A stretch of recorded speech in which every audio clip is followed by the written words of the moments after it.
संगे लइहे झिझिया मिलके सबे भइए डैनी न कर पाई अब घा ए बे आस्ती भाव में आवा हो मन कहिए जादू कोना जाग गइल बा कोना कोना अब भइल मुजफ्फरपुर के बात सखी सहेली संगे लइहे झिझिया मिलके सबे भइए डैनी न कर पाई अब घा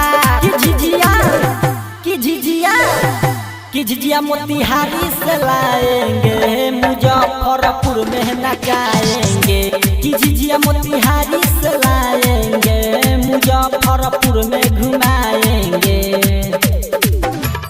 मिक्स बाय सुजीत बाबा मुजफ्फरपुर में घुमाएंगे कि झिझिया मोतिहारी से लाएंगे। डीजे अजय मलमल मुजफ्फरपुर में घुमाएंगे।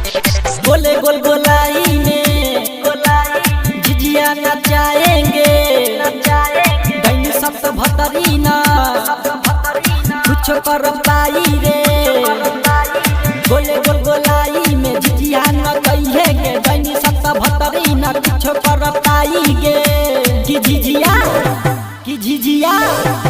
झिझिया मोतिहारी से लाएंगे मुजफ्फरपुर में नचाएंगे कि झिझिया मोतिहारी से लाएंगे मुजफ्फरपुर में नचाएंगे।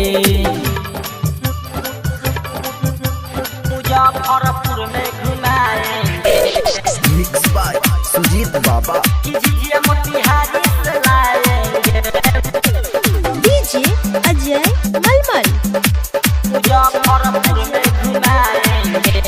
राइटर सैनिक जाके बोलई है गे उदय उज्जवल के गाना बजई है गे सुजीत बाबा के जाके बोलई है गे उदय उज्जवल के गाना बजई है गे कि झिझिया मोतिहारी से लाएंगे मुजफ्फरपुर में घुमाएंगे कि झिझिया मोतिहारी से लाएंगे मुजफ्फरपुर में घुमाएंगे। सखी चला हो जगदम्बा रिकॉर्डिंग स्टूडियो मोतीपुर।